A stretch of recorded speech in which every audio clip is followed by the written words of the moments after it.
We are talking about the strange reason why Netflix shows are getting canceled before they have a chance to prove themselves. Their cult followings are very angry about it. So 1899 was the most recent victim of this trend. They are not going to get renewed for a second season, despite having a built-in audience who loved the show Dark. Yeah. They have failed a very strange test that Netflix does on new shows. It's called a 28-day rule, where they give a show merely 4 weeks to prove its potential for the next season to continue. Yep. And if they don't bring in enough viewership in just that 28-day period, they will not go on further. I don't think it's about viewership. It's about viewership that actually completed the show. They have to complete the whole show, which Netflix, of course, has the binge watching structure where you have to finish the show within that first 28-day period if you want it to be supported for a renewal. And they've been loyal to that format. A lot of these other, whether it's Amazon Prime with Rings of Power, whether it's HBO Max with House of the Dragon, it's Disney. Disney lives and dies by releasing their Marvel shows. They do the thing. They release you 3 episodes right away, and then you go to weekly.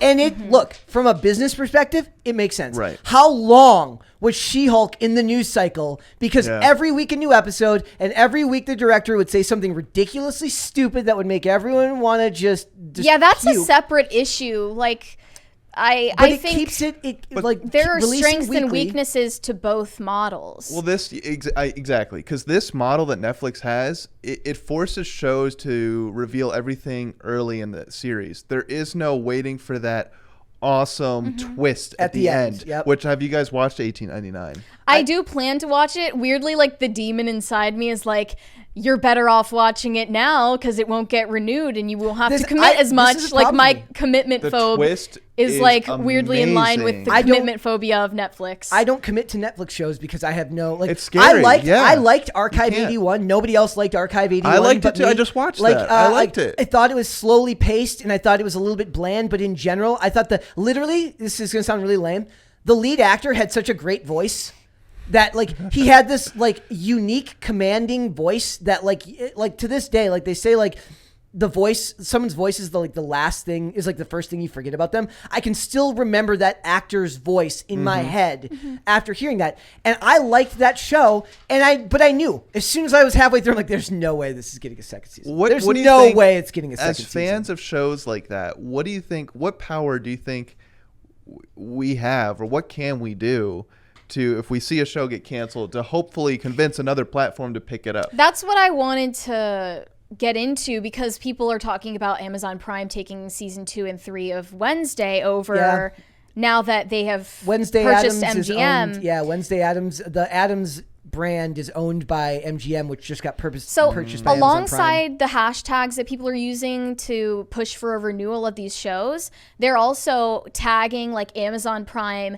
please make the next season of this show that got canceled by Netflix. It's not always feasible, but I've seen, like, change.org petitions literally the least effective thing in the world. I've only seen it they're the least effective thing ever. In fact, if you want something to not happen, the best thing you could do is to start a change.org. I've seen the internet complaining work one time, and correct me if you guys know other examples, but the show Manifest. When that got canceled, people love that show, and that got picked up by Netflix. Same but with, to be fair, Lucifer. it went from cable to streaming platform. That's I more don't common. know if there's another example out there of a show getting resurrected. No, the whole point, like, one of the big things when Netflix first came around was they were like, this show is gonna get saved by Netflix. Lucifer got saved by Netflix. Like, and that went on to be, people would argue that Lucifer started off, it kind of did what Person of Interest did, in that it started off serialized and be as an episode to episode. You could watch any episode and be, it's funny, they were I'm gonna go off on a little bit of a tangent. They're like talking about this new show called Kaleidoscope or whatever, like the one with Giancarlo Esposito. And they're talking about, like, you can watch it in any order. I'm like, so any network television show from, like, the last 30 years, I can watch any episode of NCIS in any order and it still makes sense. It's fine. But it's like, the idea here is, like, the Manifest, Scott Foley, Lucifer were both shows that were on network television and got bought up by Netflix Yep. because, and that's been a thing for as long as network. Black Mirror. Black Mirror. There was a show called Revolution that everyone wanted to get picked up by. It never did. A lot of those. Revolution was great. A lot of those shows were possible. People are mentioning The Expanse. Yeah. Someone also said Lucifer got saved by Netflix. What a sentence. Very true. Yes. Very Satan. Yes, symbolic. So like as far as these change petitions go, I see over 100,000 signatures on the one for Warrior Nun, and we talked about that getting canceled after 2 seasons because people who were complaining about that show getting discontinued, along with other ones that had LGBT characters, main characters, they're baselessly claiming that it feels targeted against LGBT viewers and actors when in reality that just has no evidence. And I saw from that Save Warrior Nun petition, it said it first highlighted the identity politics. They said, Netflix decided to cancel further seasons of Warrior Nun, and we will not sit quiet about this. Over 1.3 million tweets on the hashtag Save Warrior Nun were accumulated within 3 days of this news, and it now has 4 million plus tweets. This show was extremely... People who think Twitter is reality. Yeah. This show was extremely important for representation, including POC, female-led cast, LGBTQ.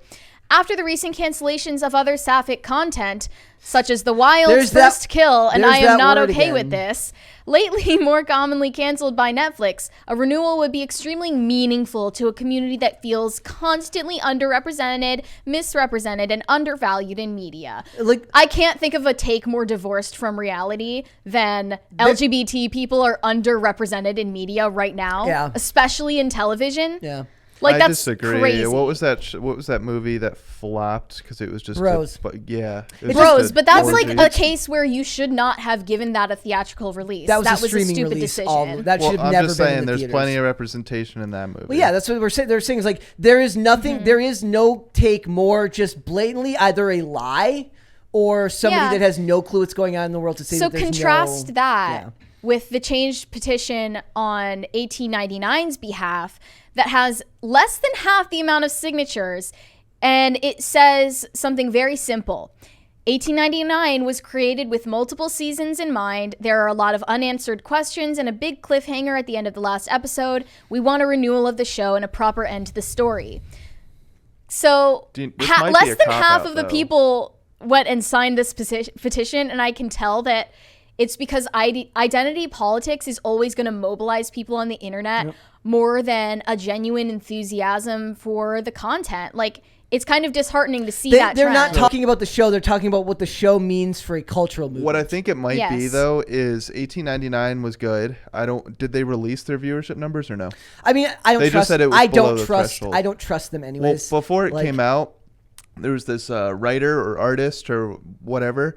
She said Netflix stole the show from her. She said, I went to them with a proposal for we talked about $18.99, and they rejected me, and next thing I know, I see it being produced. Have you ever seen that story? Maybe this is their way of saying... But there are some people saying, like, the plagiarism rumor is total BS because the only similarity is it has to do with the triangle. Have you ever seen that thing about the lady who says that she wrote The Matrix and it was stolen by the Wachowskis? That's absurd. Yeah, no, there's this lady who says that the Wachowskis stole The Matrix for her, and she's been saying it for like 20 years. I think that they stole The Matrix from themselves to reinterpret it later as like gender ideology propaganda. Speaking of what you said about here are the shows that got canceled just in the last year. So the big problem with this list is you haven't heard of 3/4 of them. Right, and then they claim that they're on all of these top 10 lists. But they're only there when they put out the pilot or the first few episodes, and it's top 10 on Netflix for a day or a week. Yep. That's not long-lasting enthusiasm for something. Then they survive merely on a very cult following, and that's just not enough to get mainstream support. It's the same thing that happens whenever a comic writer, whenever they get told that the comic industry is doing horrible, they're like, well, look at my book. It's on the Amazon top 10. And it's for 1 hour on the date of this date to this date, it was there for 1 hour. You can lie. Have you ever seen that photo of Bill Gates holding the book "How to Lie with Numbers"? It's very easy to lie with numbers. They do it all the time. It's one of the reasons why I don't take I don't use a lot of data referenced and stuff like this because it's so easy for all sides to lie with numbers. What you can't lie about is what feels right. Everyone right now knows about Wednesday. Yes. Wednesday is extremely culturally relevant in all spheres. But it's because people are lazy. People want what's familiar and comforting and easy to consume, right? And I think that's the other issue with I don't think that's everything true for being everything's a remake. I mean, they would stop doing it if it wasn't selling. Okay, but that's not the point. We're not talking about the efficacy of remakes right No, now. Right? I We're talking understand, about how something becomes relevant enough to the point where you don't need a bunch of people starting letter writing campaigns to say that it needs to continue. Yeah. I go on Instagram. If you open Reels, it's like half Wednesday Addams dances. People doing their own version of it, or it's people have remixed it to I've seen so many songs now besides just the Lady Gaga one that they're doing to remix it to. And Jenna Ortega is legitimately becoming a star. Yeah. Now. Right. So you But can't fake that. It's just the Addams Family has been done. Well, with your point about people want something familiar and comfortable, that is true. But I think a lot of the Gen Z viewers who are really into Wednesday right now were first introduced to the Addams Family lore and franchise by just this series and it going viral on TikTok. Basically these days, if you don't have meme potential, TikTok potential, it's done. Okay, that was actually on my list of things I wanted to talk about. What is a middle ground? Like not everything you said this yesterday. Not every show can have meme potential. Yeah. It just isn't true. And it also depends on the age demographic you're going for. So they talked about, I talk endlessly about Reacher, Terminalist. Those shows both got renewals and are coming back on Amazon Prime. But nobody really wants to meme those shows. They don't fit that demographic. Because they're serious in tone. They're serious in tone, so they don't need to be memed. But Wednesday isn't necessarily serious but unserious, right? So it's like, where do you find that middle ground? What's another example of a show that's out right now? Manifest might be a good example. I mean, that just got a 4th season, right? Right. Like Longmire was like the quintessential first example of a show that I remember getting saved. It got canceled like twice by multiple networks. That was never going to get meme potential back in 2012. What now? What's an example of a show that isn't meme heavy that's still culturally relevant? Even superhero stuff isn't necessarily about the memes. Superheroes are just culturally significant. Spider-Man No Way Home survived, though, in a lot of ways because how many people were making memes about Spider-Man. TikTok presence for Spider-Man No Way Home was huge. They did a lot. They got a lot of free marketing on TikTok and on Instagram and on social media with people because people love to dress up as Spider-Man. Right. So it's you can't have your show can't live and die just on the show now. It has to be multifaceted. Mm-hmm. I think that's just a natural result of people getting constantly inundated with content. And you get decision anxiety, which everyone experiences. I just go back to my old... And that's why, why would I commit to one series, finishing it in a binge watch session in a very short period of time if I want it to continue? Thank you. Woo! It's happening again. And now I'm wondering, why is Netflix being so cutthroat with the content they allow on their platform now, when in the past it seemed like they were more open to giving certain shows a chance, there was more original content getting renewed? Bad economy. People are saying that this looks like a platform self-sabotaging its own success when thank you. Bad economy, recession. They can't in a drop in literally losing subscribers for the first time in history. I can't imagine the solution to dropping subscriber numbers is making higher prices. I was also thinking this. So they're citing this didn't get enough. $18.99 didn't get enough viewership in their 28-day period. Well, you know what else Netflix is doing? Cracking down on password sharing. Yes. Yep. So how do you know that one account wasn't responsible for 10, 15 views? Well, remember, they're not just talking about views. They're talking about finishing the series. No, but that's what I mean. Account. So, let's say Pop Culture Crisis. Let's say we all shared the same Netflix account. And we all took time to independently watch $18.99. That's going to count as one watch through. Really? Even if we all I thought they watched it. counted hours of watch time. But for right? Probably it has to be for unique accounts. It still might it still might matter, like saying now this person really liked it enough to watch it through twice. Like that's crazy. Maybe. Like why was this person But watching of course, again, there's no transparency about how they calculate these things, so we have no idea how it actually works. And it could just be a way to like, oh, it could be a tax write-off. Oh, look how much money we lost on this project. It also reminds me of this quote from James Marsden, because he was talking about the cancel of Westworld, which is like ridiculously expensive. And even Mary understood that. Mary disagrees that the show went woke in season 2, but understands that the show got really bad in season 2. It was so lazy. Even in just the first episode of season 2, I checked out. But here's this quote that he has. It says, "The star explained that he knows such decisions often come down to money. I totally understand it's an expensive show, and big shows have to have big audiences to merit the expenses. I just wish it was about more than the financial success." Well, yes, that must be so hard for you. Rainbows and ponies and unicorns and other like not realistic ideas. It's a business. I saw a At similar the end of the day, it's a business. Yeah, I saw a similar quote from somebody who was on the finale of Game of Thrones. Yeah. And of course, that was like unanimously hated by people viewing the show.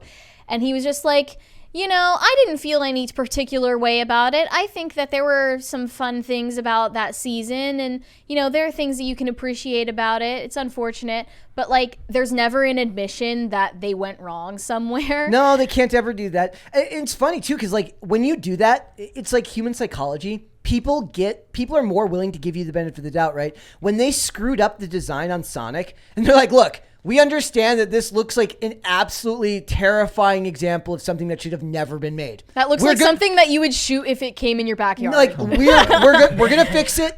We're gonna fix it, and it was rewarded by doing very, very well. Got a sequel. The sequel did well. It's getting a third film.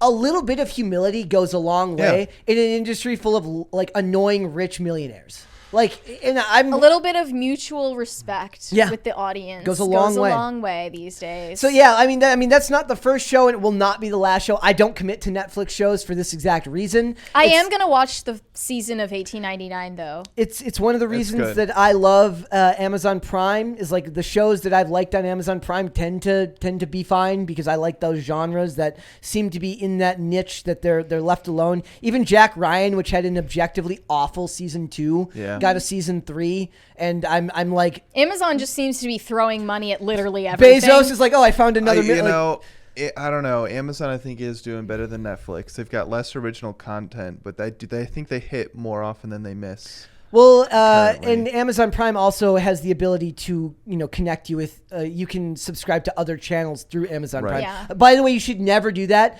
Never. First of all, it's because me and Mary will tell you there's no worse fast forward and rewind button than the Amazon Prime fast forward and rewind. So there's no point in signing up for like Paramount Plus on Amazon Prime, because then you're stuck with the Amazon Prime fast forward and rewind button. Just go get it on the app. Yeah. The binge model on Netflix, I think, is just unfortunate, because I thought of it as a way that you have control of the pace that you watch things, not the platform that's giving it to you. Mm-hmm. And yet they're still imposing basically a deadline on how you finish a show. I liked what the BBC did for a while, where they'd release, like when Sherlock was on TV, right? They'd release, it's a long show. It's like an hour and a half, and then release it once a month. And I'm like, that works, because it's almost like a movie. And only like 6 episodes a season, because that's usually how UK television was. Or on the flip side, like the show Lost, they had 20-ish episodes per season. And like we're not seeing that type of effort anymore. I still love the 24-episode network television model.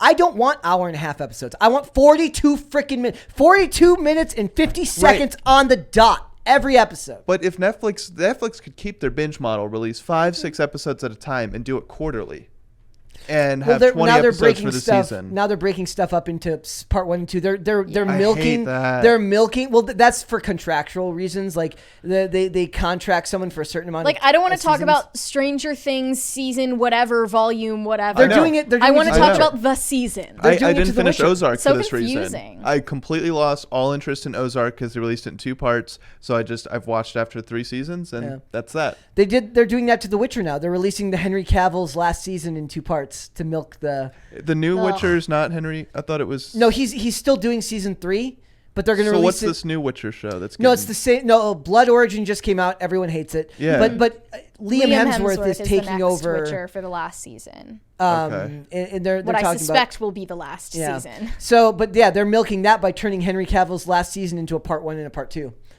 Lovely. Like, poor Henry Cavill. Yay. Poor Henry Cavill. Thanks for watching this clip, guys. If you want to see full episodes or follow us on social media, links are in the description below. Bye. Bye.